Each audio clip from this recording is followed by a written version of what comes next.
এখন সন্ধ্যা 7:30। একটু পরেই শুনবেন সর্বশেষ বিশ্ব সংবাদ। আপনারা বিবিসি শুনছেন ঢাকায় FM 100, চট্টগ্রামে 88.8, কুমিল্লায় 103.6। আপনারা যেখানে আছেন, বিবিসি আপনার সাথেই আছে।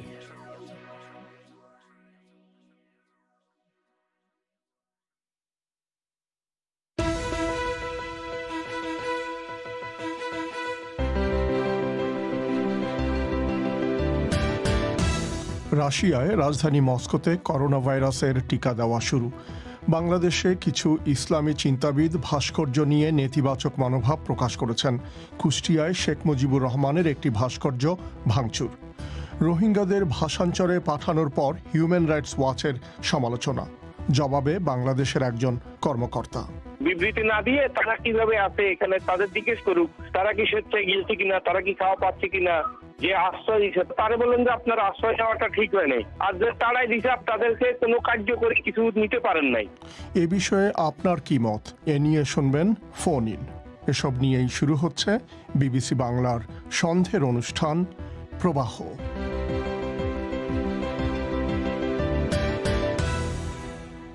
এই অনুষ্ঠানে আপনাদের স্বাগত জানাচ্ছি আমি মিজানুর রহমান খান। রাশিয়ায় করোনা ভাইরাসের টিকা স্পুটনিক ভি পরীক্ষার চূড়ান্ত পর্যায়ে থাকলেও রাজধানী মস্কোতে লোকজনকে এই টিকা দেওয়া শুরু হয়েছে। অর্থনীতি সচল রাখতে এবং সারা বিশ্বে টিকা দেওয়ার ক্ষেত্রে রাশিয়ার নেতৃত্বের ব্যাপারে প্রেসিডেন্ট পুতিন অনেক বেশি আগ্রহী। যারা সবচেয়ে বেশি ঝুঁকির মধ্যে আছে তাদেরকেই প্রথমে এই টিকা দেওয়া হচ্ছে। কোভিড-19 রোগের হাত থেকে রক্ষার জন্য টিকা দেওয়ার কাজ রাশিয়ায় এমন এক সময়ে শুরু হলো যখন আজ শনিবার দেশটিতে রেকর্ড সংখ্যক লোক করোনা ভাইরাসে আক্রান্ত হয়েছে। আরও শুনুন মানসী বড়ুয়ার কাছে। বিশ্বের প্রথম দেশ হিসেবে এবং কোনো ধরনের তথ্য প্রকাশ না করেই গত অগাস্ট মাসে স্থানীয়ভাবে ব্যবহারের জন্য স্পুটনিক ভি নামের টিকার লাইসেন্স দেয় রাশিয়া। এখন তার ব্যবহার শুরু হয়েছে। টিকাটি যারা তৈরি করছেন তারা বলছেন এটি 95% কার্যকর এবং এর বড় ধরনের কোনো পার্শ্ব প্রতিক্রিয়া নেই। তবে এখনও এই টিকাটির পরীক্ষা শেষ হয়নি। এটি পার্শ্ব প্রতিক্রিয়া পর্যায়ে রয়েছে। এ সপ্তাহে টিকাটির প্রথম 2টি ডোজ পাওয়ার জন্য মস্কোতে নাম লিখিয়েছেন হাজার হাজার মানুষ। বলা হচ্ছে যারা সবচেয়ে বেশি ঝুঁকিতে আছে তাদেরই অগ্রাধিকার দেওয়া হচ্ছে। মস্কোর মেয়র সের্গেই সোবিয়ানিন বলছেন, স্কুল, স্বাস্থ্যসেবা এবং সমাজকর্মীদের আগে টিকাটি দেওয়া হবে। তবে যত টিকা আসতে থাকবে এই তালিকা তখন আরও বড় হতে শুরু করবে। রাশিয়া মোট কত টিকা তৈরি করতে পারবে সেটা এখনও পরিষ্কার নয়। এবছরের শেষ নাগাদ উৎপাদকরা 20 লাখ টিকা তৈরি করতে পারবে বলে ধারণা করা হচ্ছে। এখনও পর্যন্ত রাশিয়ায় প্রায় 24 লাখ মানুষ করোনা ভাইরাসে আক্রান্ত হয়েছেন বলে শনাক্ত হয়েছে। মৃত্যুর সংখ্যা 43,000। গত 24 ঘণ্টায় নতুন করে আক্রান্ত হয়েছেন প্রায় 29,000। দৈনিক সংক্রমণের হিসাবে এটাই সর্বোচ্চ। রাশিয়ায় এই মহামারীর কেন্দ্র হয়ে উঠেছে মস্কো, যেখানে প্রতিদিন হাজার হাজার মানুষ করোনা ভাইরাসে আক্রান্ত হচ্ছেন। গত 24 ঘণ্টায় রাজধানীতে প্রায় 8,000 মানুষ এই রোগে আক্রান্ত হয়েছেন বলে শনাক্ত করা হয়েছে। মস্কো থেকে বিবিসির সংবাদদাতা সেরা রেন্সফোর্ড জানাচ্ছেন, রাশিয়ার সরকার লকডাউনের প্রস্তাব নাকচ করে দিয়ে বরং দ্রুত কার্যকরী টিকা আবিষ্কারের ওপর জোর দিয়েছে। মানসী বড়ুয়া। বাংলাদেশে ভাস্কর্য নিয়ে চলমান বিতর্কের মধ্যেই কিছু ইসলামী চিন্তাবিদ ভাস্কর্য নিয়ে তাদের নেতিবাচক মনোভাব প্রকাশ করেছেন। যাত্রাবাড়ি মাদ্রাসার অধ্যক্ষ মাহমুদুল হাসানের উদ্যোগে শনিবার এ বিষয়ে এক বৈঠক শেষে সংবাদ বিজ্ঞপ্তিতে বলা হয়েছে, মানব মূর্তি ও ভাস্কর্য যে কোনো উদ্দেশ্যে তৈরি করা ইসলামে কঠোরভাবে নিষিদ্ধ। এর মধ্যেই শুক্রবার রাতে কুষ্টিয়ায় শেখ মুজিবুর রহমানের একটি নির্মাণাধীন ভাস্কর্য ভাঙচুর করা হয়েছে। সরকারের একাধিক মন্ত্রী ভাস্কর্য বিরোধিতাকারীদের সতর্ক করে দিয়েছেন। বিস্তারিত জানাতে ঢাকা থেকে যোগ দিচ্ছেন আমাদের সংবাদদাতা আকবর হোসেন। আকবর, এই যে ইসলামী চিন্তাবিদের কথা বলা হচ্ছে, কারা এই ইসলামী চিন্তাবিদ? সংবাদ বিজ্ঞপ্তিতে যেটি বলা হয়েছে যে তাদের ভাষায় দেশ বরেণ্য শীর্ষ আলেমদের একটি বৈঠক অনুষ্ঠিত হয়েছে এবং সেখানে গৃহীত কিছু প্রস্তাব সেগুলো তারা দিয়েছেন। তবে সেখানে কারা অংশগ্রহণ করেছেন এই সংক্রান্ত কোনো তথ্য সে সংবাদ বিজ্ঞপ্তিতে তারা উল্লেখ করেননি। তবে বিভিন্ন সূত্রে খবর নিয়ে যেটি জানা গেছে, এখানে যারা অংশগ্রহণ করেছেন তারা বিভিন্ন মাদ্রাসার শিক্ষকতার সঙ্গে জড়িত আছেন এবং অনেকে পরিচিত ব্যক্তি সেখানে আছেন এবং একই সাথে তারা বিভিন্ন ইসলামপন্থী দল এবং সংগঠনের সঙ্গেও জড়িত। এমনকি এখানে যারা যোগ দিয়েছেন তাদের কেউ কেউ হেফাজতে ইসলামের সঙ্গে প্রত্যক্ষ এবং পরোক্ষভাবে সম্পৃক্ত আছেন বলেও জানা গেছে। তো বৈঠকে কি বলেছেন তারা? তারা 5টি প্রস্তাবনা তুলে ধরেছেন। এর মধ্যে প্রথম প্রস্তাবনাটি হচ্ছে যে তাদের ভাষায় মানব মূর্তি এবং ভাস্কর্য সেটি যে উদ্দেশ্যেই তৈরি করা হোক না কেন এটি ইসলামে নিষিদ্ধ এবং কোনো মহৎ ব্যক্তি বা নেতার ভাস্কর্য স্থাপন করে তাকে শ্রদ্ধা জানানোটা শরীয়তসম্মত নয়, এটি হচ্ছে তাদের বক্তব্য। এবং তারা আরেকটি বিষয় তুলে ধরেছে যে সম্প্রতি শব্দ দূষণ এবং দুর্ভোগের যে কথা বলা হচ্ছে এবং এতে করে বিভিন্ন মাহফিলে লাউড স্পিকার ব্যবহারের যে একটা নিষেধাজ্ঞা দেওয়া হয়েছে বলে বিভিন্ন খবর বেরিয়েছে। তারা বলছে যে এতে করে একটা প্রশাসনিক জটিলতা তৎপরতা এটা পরিলক্ষিত হচ্ছে এবং শব্দ দূষণের অজুহাতে এই মাহফিলের উপরে এই ধরনের বিধিনিষেধ আরোপ করাটাকে তারা ভালোভাবে দেখছে না। তারা মনে করছে যে উচ্চস্বরে গান বাজনা ইত্যাদিতে এবং এগুলোতে যে শব্দ দূষণ হচ্ছে সেখানে প্রশাসনের কোনো উদ্যোগ নেই, উল্টো ওয়াজ মাহফিলের শব্দ দূষণের বিষয়ে একটা নির্দেশনা আসছে। এই বিষয়টিকে তারা তুলে ধরেছে। আকবর, কুষ্টিয়ায় শেখ মুজিবুর রহমানের নির্মাণাধীন ভাস্কর্য ভাঙচুর যেটা হয়েছে সে সম্পর্কে আপনি কি জানতে পেরেছেন? এটি ভাঙচুর হয়েছে কুষ্টিয়া পৌরসভার উদ্যোগের একটি বেদিতে শেখ মুজিবুর রহমানের ভাস্কর্য নির্মাণের উদ্যোগ নেওয়া হয়েছিল। এটি নির্মাণাধীন ভাস্কর্য এবং শহরের 5 রাস্তার মোড়ে এটি করা হচ্ছিল এবং স্থানীয় যে পুলিশ সুপার তানভীর আরাফাত তিনি বিবিসিকে জানিয়েছেন যে ভাস্কর্যটির হাত এবং মুখের কিছু অংশ ভাঙা দেখতে পেয়ে স্থানীয়রা পুলিশকে বিষয়টি জানিয়েছে এবং পুলিশ সুপারের ধারণা সম্ভবত রাতে কোনো এক সময়ে ঘটনা ঘটিয়েছে দুষ্কৃতকারীরা। তবে কারা এটি ঘটিয়েছে সেটি এখনও শনাক্ত করা সম্ভব হয়নি এবং সিসিটিভি দেখে তাদের সেই ফুটেজ দেখে শনাক্ত করার চেষ্টা চলছে বলে পুলিশ সুপার জানিয়েছেন। আকবর, একদিকে শেখ মুজিবুর রহমানের ভাস্কর্য ভাঙচুর করা হলো, আবার ইসলামী চিন্তাবিদরা ভাস্কর্যের বিরুদ্ধে বক্তব্য দিলেন। সরকার কি বলছে? সরকারের দিক থেকে সরকারের মন্ত্রীরা আজ বিভিন্ন জায়গা থেকে এই বিষয়টি নিয়ে কথা বলেছেন। যেমন ধর্ম প্রতিমন্ত্রী ফরিদুল হক তিনি জামালপুরের একটি অনুষ্ঠানে বলেছেন যে ভাস্কর্যের ব্যাপারে নিয়ে যে বিতর্ক চলছে এই বিষয়ে একটা সমাধান হবে 1 সপ্তাহের মধ্যে, বিষয়টি নিয়ে আলোচনা চলছে। এর বিস্তারিত তিনি কিছু বলেননি। অন্যদিকে আওয়ামী লীগের সাধারণ সম্পাদক এবং সড়ক পরিবহন মন্ত্রী ওবায়দুল কাদের বলেছেন যে এই বিষয়টি প্রধানমন্ত্রী নিজেই দেখাশোনা করছেন, কিন্তু আসলে কাদের সঙ্গে আলোচনা চলছে কিনা বা কোন বিষয়টি দেখাশোনা করছেন এই বিষয় নিয়ে তারা বিস্তারিত কিছু বলেননি। এছাড়া তথ্যমন্ত্রী হাসান মাহমুদ তিনি চট্টগ্রামে বলেছেন যে কোনোভাবেই কোনো ইস্যুতে বঙ্গবন্ধুর অবমাননা সহ্য করা হবে না, এটা সতর্ক করে দিয়েছেন এবং একই রকম একটা সতর্ক বার্তা দিয়ে মুক্তিযুদ্ধ বিষয়ক মন্ত্রী আকম মোজাম্মেল হক তিনিও বলেছেন যে এই ভাস্কর্য ইস্যুতে যারা একটা রাজনৈতিক অস্থিরতা সৃষ্টির চেষ্টা করা হচ্ছে তাদেরকে প্রতি তিনি সতর্ক বার্তা তিনি দিয়েছেন যে যদি তারা এটা না বুঝে করে থাকেন তাহলে তারা যেন ক্ষমা চান, আর যদি তারা এটা বুঝে করে থাকেন তাহলে সেক্ষেত্রে তাদের ছাড় দেওয়া হবে না, এমনটি তিনি বলেছেন। আকবর, আপনাকে অনেক ধন্যবাদ। ঢাকা স্টুডিও থেকে বলছিলেন আকবর হোসেন। বাংলাদেশে কক্সবাজারের রোহিঙ্গা শিবির থেকে 1,500-এরও বেশি রোহিঙ্গাকে ভাসানচরে পাঠানোর পর সেখানকার পরিবেশ দেখে বেশিরভাগ রোহিঙ্গা তাদের সন্তুষ্টির কথা জানিয়েছেন। তবে মানবাধিকার সংস্থা হিউম্যান রাইটস ওয়াচ এর সমালোচনা করে বলেছে আন্তর্জাতিক বিভিন্ন সংস্থার সমন্বয়ে কারিগরি মূল্যায়ন ছাড়াই সরকারের এভাবে স্থানান্তর করা উচিত হয়নি। রোহিঙ্গাদের এই স্থানান্তর নিয়ে জাতিসংঘ সহ বিভিন্ন সংস্থার এমন উদ্বেগের প্রেক্ষাপটে পররাষ্ট্র মন্ত্রণালয়ের এক বিবৃতিতে আহ্বান জানানো হয় যেন বাংলাদেশ সরকারের তাদের ভাষায় এরকম একটি আন্তর্জাতিক প্রচেষ্টার বিষয়ে কেউ ভুল ব্যাখ্যা না দেয়। বিস্তারিত শুনুন ঢাকা থেকে পাঠানো সঞ্জনা চৌধুরীর এই প্রতিবেদনে। বাংলাদেশের দক্ষিণাঞ্চলে 2 দশক আগে জেগে ওঠা দ্বীপ ভাসানচরে একদিন পার করেছে সেখানে স্থানান্তরিত রোহিঙ্গা শরণার্থীরা।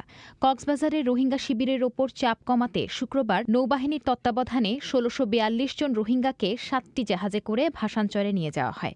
সেখানে পৌঁছানোর পরই প্রত্যেকের শরীরের তাপমাত্রা পরীক্ষা ও হাত ধোয়ানো শেষে ক্যাম্পে থাকা নিয়মকানুন সম্পর্কে ব্রিফ করেন নৌবাহিনীর কর্মকর্তারা। এরপর প্রতিটি পরিবার যার যার ঘর ও মালপত্র বুঝে নেন।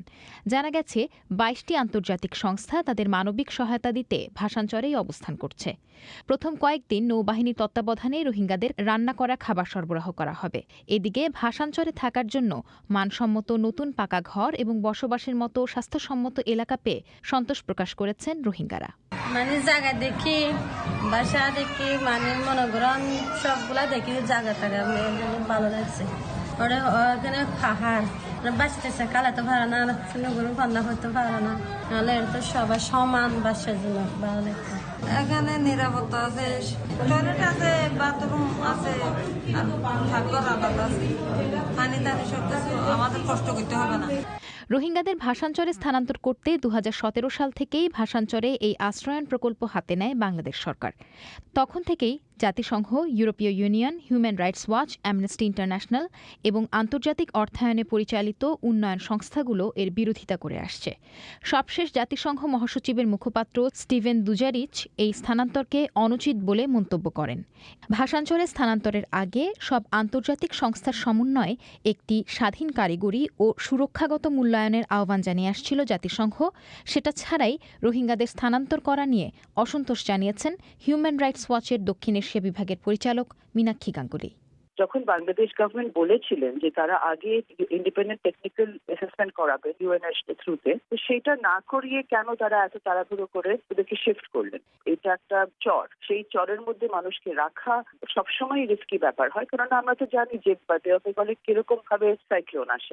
যদি একটা স্টর্ম সাইজ আইল্যান্ডটা ফ্লাড হয়ে যায়, যদি কিছু হয়ে যায় তাদের, তাহলে রেসপন্সিবিলিটি বাংলাদেশ গভর্নমেন্টের হবে। রেসপন্সিবিলিটি যখন বাংলাদেশ গভর্নমেন্টের, তাহলে রিস্কটা নিলেন কেন তারা? কিছুদিন ওয়েট করে যেটা সিস্টেম্যাটিক ওয়েতে করা উচিত ছিল।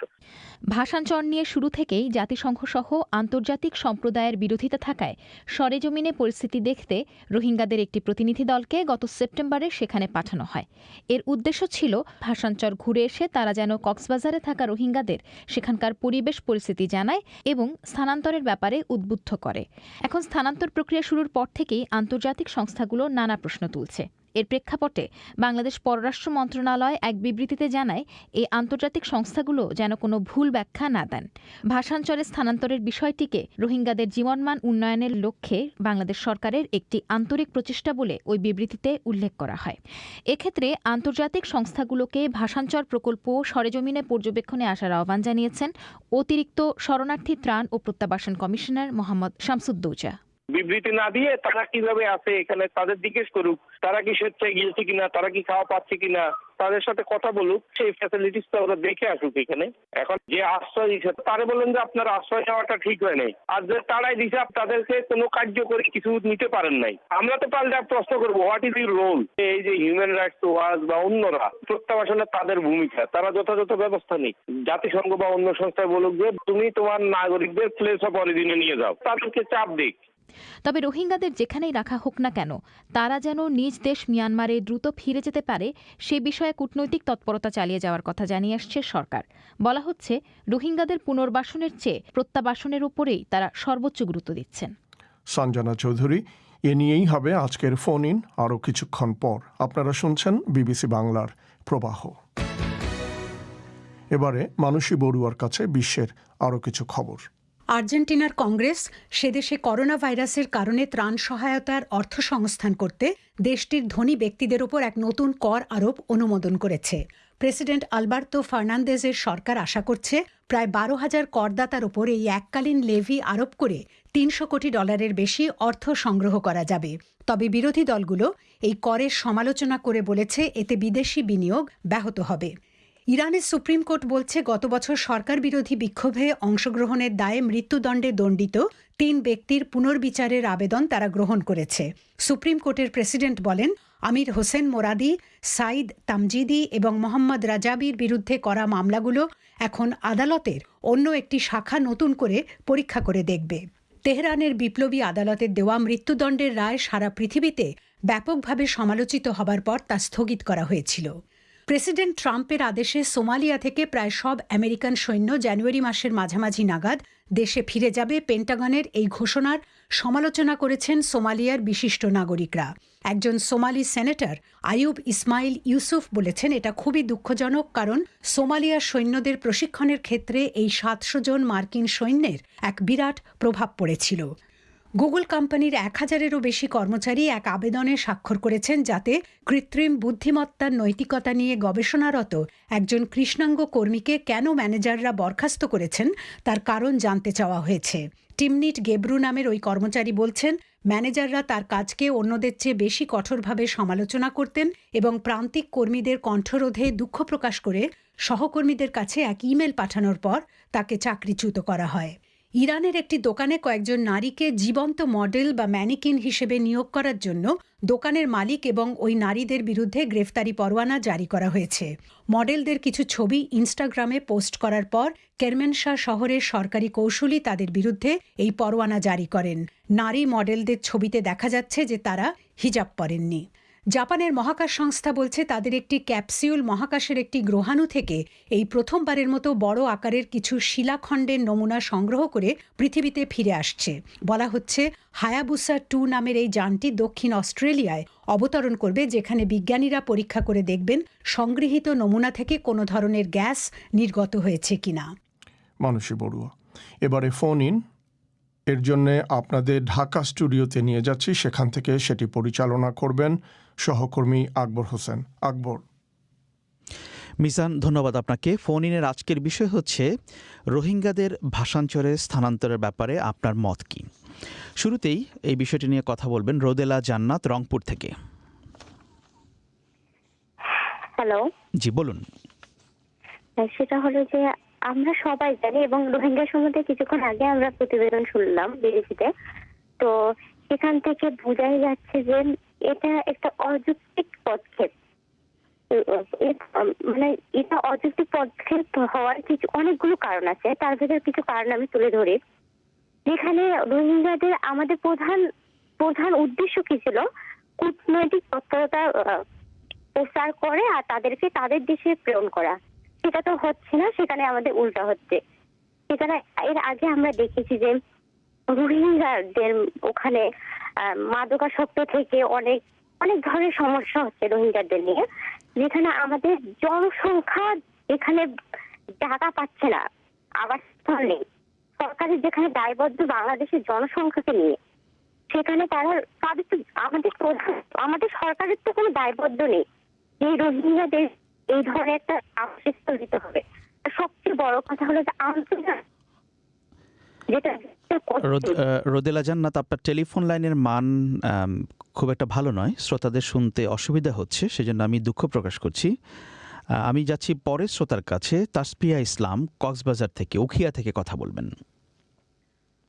হ্যালো, জি বলুন। Good evening. গুড ইভিনিং, বলুন। আমি তাসফি ইসলাম টিবা বলছিলাম, আমি কক্সবাজার থেকে বলছি। আসলে বাংলাদেশের বর্তমানে যেহেতু আমরা জানি যে আমরা ডেভেলপিং কান্ট্রি, দ্যাটস ট্রু, আমরা সামনের দিকে এগিয়ে যাচ্ছি, আমাদের অনেক চ্যালেঞ্জ রয়েছে। আর রোহিঙ্গা ইস্যুতে বাংলাদেশ আসলে যে সাপোর্টটা দিয়েছে, এটা আসলে কিন্তু ইমার্জেন্সি সাপোর্ট। এখানে কিন্তু একটা জায়গাতে আমরা ব্যবহার করছি যে ইমার্জেন্সি মানে রেসপন্স, আমরা হিউম্যানিটেরিয়ান সাপোর্টটা দিচ্ছি, মানবিক কিছু সহায়তা। They are also human being, they have face some genocidal issues, মানে তাদের অনেক ধরনের প্রবলেম ছিল, চ্যালেঞ্জ ছিল, সাডেন তারা চলে এসেছে একটা জোনে আমাদের। তো বাংলাদেশ সরকারের জায়গা থেকে বা এখানে আসলে তাদেরকে যে সাপোর্টটা মিয়ানমার থেকে আগত যে শরণার্থীদেরকে দেয়া হচ্ছে, সেটা কিন্তু খুবই লিমিটেড, মানে যেটা না হলে আসলে জীবন বাঁচবে না। লাইক ওয়াশের সাপোর্ট, মানে একদম বেসিক স্যানিটেশন। আগে ইমার্জেন্সি লেট্রিন ছিল, এখন পিট লেট্রিনের ব্যবস্থা, বা তারা থাকছে তারপিউলিনের ঘরে।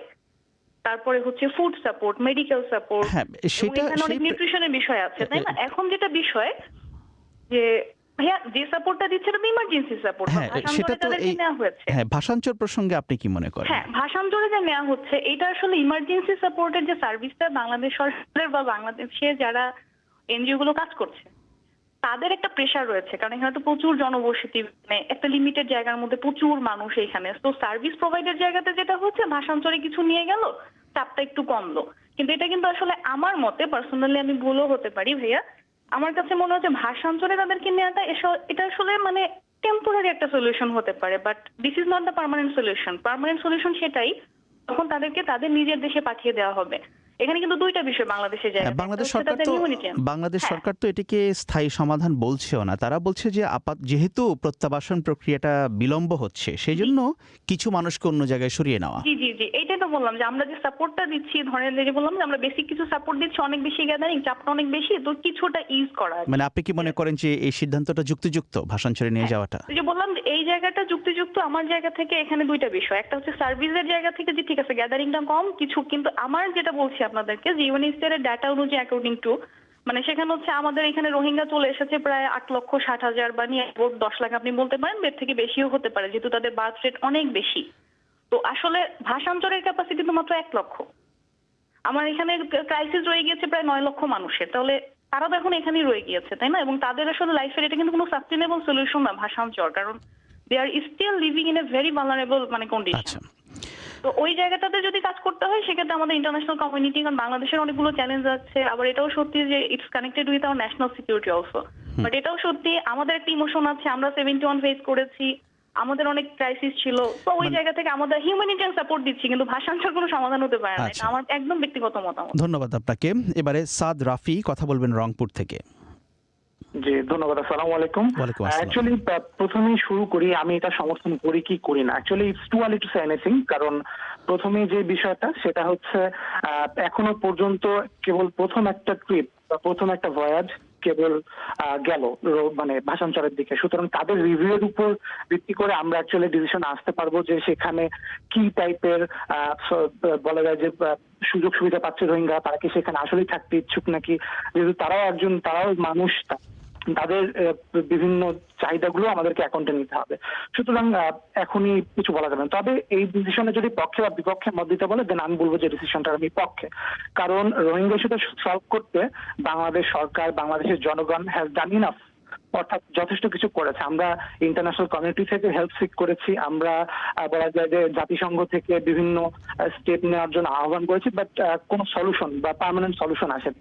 ওকে, তো এই জিনিস আমি কেন পক্ষে এটা দুটো ভাবে ব্যাখ্যা করা যায়। প্রথমত যদি আমি পপুলিজম থিওরি বলে যেটা প্রচলিত জনতত্ত্ববাদ, এটা যদি একটু জাজ করি সেটা থেকে দেখতে পারবো যে বাংলাদেশের বেশিরভাগ মানুষই বর্তমানে এখন অ্যান্টি রোহিঙ্গা সেন্টিমেন্ট নিয়ে থাকে। অর্থাৎ প্রথম দিকে যদি আমরা যখন রোহিঙ্গাদেরকে ওয়েলকাম জানিয়েছে যে হ্যাঁ তাদেরকে আশ্রয় দেওয়া যেতে পারে, কিন্তু এখন কিন্তু বাংলাদেশের মানুষের মেন্টালিটিটা চেঞ্জ হয়ে গেছে। এটা বিভিন্ন কারণ থাকতে পারে, রোহিঙ্গারা বিভিন্ন লোকাল ক্রাইমে জড়িয়ে পড়ছে। হ্যাঁ, স্থানীয় মানুষজন অপরাধে জড়িত হয়, শুধু রোহিঙ্গারা একাই হচ্ছে না, এবং রোহিঙ্গারা আসার আগেও সে এলাকায় অপরাধ প্রবণতা ছিল, বেশ ভালো মতোই ছিল। ওকে Yes, but you have to take account that রোহিঙ্গারা কিন্তু আমাদের বাংলাদেশের সিটিজেন না, they are completely citizen from a different country and কিন্তু এই যে অনেকে একটা যুক্তি দেওয়ার চেষ্টা করেন যে যদি আপনার এই লজিকটা থাকতো, বাট অন দ্যাট বেসিস যে বাংলাদেশ কিন্তু ডেভেলপড কান্ট্রি না, Bangladesh is developing country, struggling economy. সেটা জানি, কিন্তু এখন বিষয় হচ্ছে যে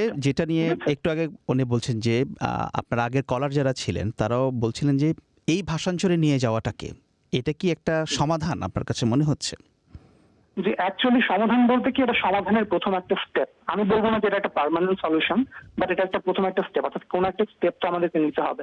আমরা দেখি যে রোহিঙ্গাদেরকে কক্সবাজারের কুতুপালং, উখিয়া বিভিন্ন রেফিউজি ক্যাম্পে রাখার ফলে ইতিমধ্যেই যে লোকাল ডাইভার্সিটি এটা কিন্তু ব্যাপকভাবে পরিবর্তন হয়ে গেছে। আমি যদি শুধু বনভূমি হিসাবটা করি টিল ডেট, মানে পরিবেশের উপর 6,000 একরের বনভূমি কিন্তু পরিবেশের উপর প্রভাব হয়ে গেছে, ধ্বংস হয়ে গেছে। হ্যাঁ, সেটা ঠিক যে পরিবেশের উপরে প্রভাব পড়েছে, সেইগুলো তথ্য প্রমাণ এসেছে। ধন্যবাদ আপনাকে মিস্টার রাফি। আমি এর পরের কলারের কাছে যেতে চাই। তাবাসসুম মুনতাহা ঢাকা বিশ্ববিদ্যালয় থেকে। মিস মুনতাহা, যদি আপনি সংক্ষেপে বলেন। হ্যাঁ, অনেক কলার অপেক্ষা করছেন, আমি বেশি সংখ্যক কলারকে সুযোগ দিতে চাই। জি, আমার মত হচ্ছে যে HRW এবং অ্যামনেস্টি ইন্টারন্যাশনালের যে বিবৃতি, মানে গণমাধ্যমের মাধ্যমে জানতে পেরেছি, তাদের কথা হচ্ছে যে ভাষান্তর দ্বীপটি বাসযোগ্য কিনা বা ওখানে সব ধরনের ফ্যাসিলিটিস আছে কিনা এবং রোহিঙ্গারা ইচ্ছুক কিনা, মানে ওনাদের সম্মতি নিয়ে তারপরে পাঠানো হচ্ছে কিনা, মানে পাঠানো যাবে না এরকম বা পাঠানো উচিত নয় স্থানান্তরের বিপক্ষে এরকম কোনো কথা হয়নি। তো যেটা দেখা যাচ্ছে যে এটা একটা এক ধরনের মানে বৈশ্বিক কূটনৈতিক তৎপরতা, বাংলাদেশ সরকার বলেন আর জাতিসংঘ বলেন সবারই একটা ব্যর্থতা, মানে ব্যর্থতার এটা একটা উল্টো দিক, মানে আমরা প্রত্যাবাসনে সক্ষম হ্যাঁ বলুন মিস মুনতাহা, এগিয়ে গিয়েছি। জি বলুন।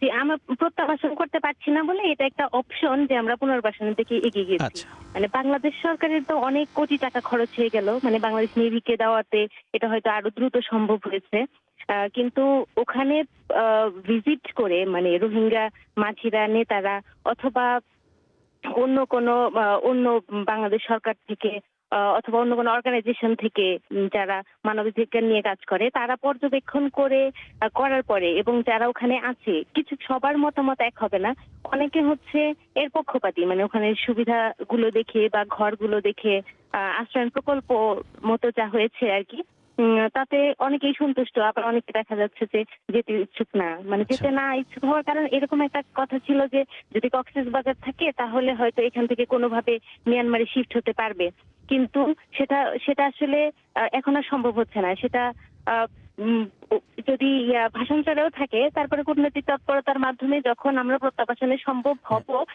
করতে পারবো তখনই সম্ভব হবে। ধন্যবাদ মিস মুনতাহা, এটা একটা পিসফুল বা ডিগনিফাইড রিপ্যাট্রিয়েশনের জন্য আমরা চেষ্টা করতে পারি। ধন্যবাদ মিস মুনতাহা আপনাকে আপনার মতামতের জন্য। দিলরুবা ইয়াসমিন নিশাত বরিশাল থেকে। মিস ইয়াসমিন খুব সংক্ষেপে বলবেন 1 মিনিটের মধ্যে। আচ্ছা ধন্যবাদ। আসলে এখানে আমি বলতে চাচ্ছি যে আমরা বাংলাদেশিরা এখনো তো উন্নয়নশীল দেশের ভিতরে অবস্থান করছি, মানে আমরা তো এখনো উন্নত হইনি বা আমাদের দেশটা উন্নত দেশ না। তো সেই ক্ষেত্রে আমরা যদি কিছু বাইরের লোকেদের বা বাইরের জনগণকে মানে রোহিঙ্গা যারা তাদেরকে যে আমরা এতটা অতিথি পরায়ণতা দেখাচ্ছি মূলত, সেই ক্ষেত্রে আমার প্রশ্ন এখানে থেকে যায় যে তাহলে কি আমরা বাংলাদেশে থেকে আমাদের যারা আমি যতদূর জানি যারা অভাব অনটনে আছে তাদের অভাব অনটন কি একেবারেই দূর হয়ে গেছে? আর বর্তমানে কোভিড-19 এর জন্য মানে করোনা ভাইরাসের কারণে আমাদের বাংলাদেশে তো বর্তমানে অবস্থা আরো বেশি শোচনীয়, যারা অভাবগ্রস্ত লোক তারা আরো বেশি অভাবে পড়ে গেছে। তো এই সব লোকেদের উপর দিয়ে আসলে আমাদের দায়িত্বটা এতটাই কমে গেছে যে এখন আমরা অন্য লোকেদের দিকে অন্য জনগণের দিকে বা অন্য দেশের কিছু লোকেদের দিকে আমরা একটু বেশি দৃষ্টি দিয়ে ফেলতেছি। এখানে আমি অনেক জায়গা থেকে এরকমও শুনছি যে তাদের প্রতিদিনের খাবারের মেনুতে আমরা যেটা দেখি সেটা আমাদের সাধারণ কিছু জনগণের কাছে এটা একেবারে সত্যি আমরা ভাবতেও পাই না যে এই ধরনের খাবার আমরা প্রতিদিন মানে এই ধরনের খাবার আমরা প্রতিদিন আমাদের মেনুতে থাকবে, এটা আমরা অনেকে কল্পনা করতে পারি না সাধারণ পরিবারের কিছু লোকজন। ঠিক আছে, সেখানে তারা প্রতিদিন সেই ধরনের মেনু মেনটেন করে তারা খাবার পাচ্ছে এবং তাদের প্রতিটা ঘরে ঘরে অস্ত্রও পাওয়া যাচ্ছে, প্রতিটা ঘরে ঘরে তারা নিজেদের নিরাপত্তার জন্য অস্ত্র যেখানে তারা প্রতিটা ঘরে ঘরে অস্ত্র পাওয়া যাচ্ছে। মিস নিশাত, প্রতিটা ঘরে ঘরে অস্ত্র পাওয়া যাচ্ছে, আপনার এই তথ্যটি সঠিক নয়। কিছু রোহিঙ্গা ক্যাম্প থেকে অস্ত্র উদ্ধার করেছে, বাংলাদেশের অন্যান্য জায়গায় যেরকম হয় সেখান থেকেও সেরকমই হয়েছে, সেটাই আমরা জানি। ধন্যবাদ আপনাকে আপনার মতামতের জন্য। আমি অনুরোধ করেছি যে খুব সংক্ষেপে মতামতটি দিবেন। এরপরে মোহাম্মদ ফয়সাল চট্টগ্রাম থেকে। মিস্টার ফয়সাল খুব সংক্ষেপে। হ্যাঁ, আমি চট্টগ্রাম থেকে বলতেছি। রোহিঙ্গাদের যে বাসাম ছড়ে নিয়ে যাওয়া হচ্ছে এটা বাংলাদেশের জন্য একটা দীর্ঘমেয়াদী প্রভাব পড়বে বাংলাদেশে, কারণ এতে করে মায়ানমারে একটা ভুল বার্তা পাবে।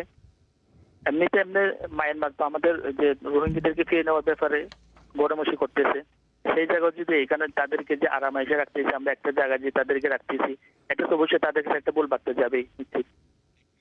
আর আমাদের ওদেরকে এখানে স্থানান্তর না করে যদি তাদেরকে কিভাবে কূটনৈতিক ভাবে জোরালো ভাবে কি করে সিদ্ধান্ত নিয়ে বিশ্ব যারা গিয়ে আছে, চীন আছে, ভারত আছে, তাদেরকে যদি একটু বোঝানো যায়, বুঝাই যদি তাদেরকে ফেরত পাঠানো যায়, এটা হলে বাংলাদেশের জন্য ভালো হতো। স্থানান্তর না করে তাদেরকে পাঠানোর ব্যবস্থা করাটাই বাংলাদেশের জন্য ভালো হতো। ধন্যবাদ আপনাকে মিস্টার ফয়সাল। এবারে দীপা দেবনাথ খুলনা থেকে কথা বলবেন। 30 সেকেন্ড আপনার সময়, একেবারেই শেষের দিকে আছি আমরা অনুষ্ঠানের। আচ্ছা, আমার মতে এটা একদমই যৌক্তিক পদক্ষেপ না। It's not a wise decision at all.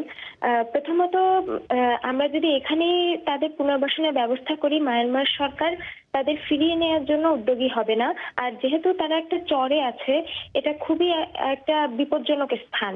এবং 1971 সালে বাংলাদেশের অনেক মানুষ কিন্তু ইন্ডিয়ায় গিয়েছে এবং পরবর্তীতে তারা সুযোগ পেয়েছে বলে ওখানে বংশানুক্রমিক ভাবে থেকে গেছে এবং নাগরিক হয়েছে। এই ঘটনাটার পুনরাবৃত্তি এখানে ঘটারও কিন্তু একটা সম্ভাবনা আছে। ধন্যবাদ আপনাকে আপনার মতামতের জন্য। আমাদের হাতে নির্ধারিত সময় শেষ হয়ে গেছে। এখন শ্রোতাদের ফিরিয়ে নিচ্ছি লন্ডনে মিজানুর রহমান খানের কাছে। ধন্যবাদ আকবর। ঢাকা স্টুডিও থেকে ফোন ইন পরিচালনা করলেন আকবর হোসেন। শেষ করার আগে সংবাদ শিরোনাম। রাশিয়ায় রাজধানী মস্কোতে করোনা ভাইরাসের টিকা দেওয়া শুরু। বাংলাদেশে কিছু ইসলামী চিন্তাবিদ ভাস্কর্য নিয়ে নেতিবাচক মনোভাব প্রকাশ করেছেন। কুষ্টিয়ায় শেখ মুজিবুর রহমানের একটি ভাস্কর্য ভাঙচুর। আমাদের পরবর্তী অধিবেশন পরিক্রমা শুনবেন আশা করে। বিবিসির লন্ডন স্টুডিও থেকে আমি মিজানুর রহমান খান আপাতত এখানেই বিদায় চাইছি। ধন্যবাদ ব্যস্ততার মধ্যেও আমাদের অনুষ্ঠান শোনার জন্য।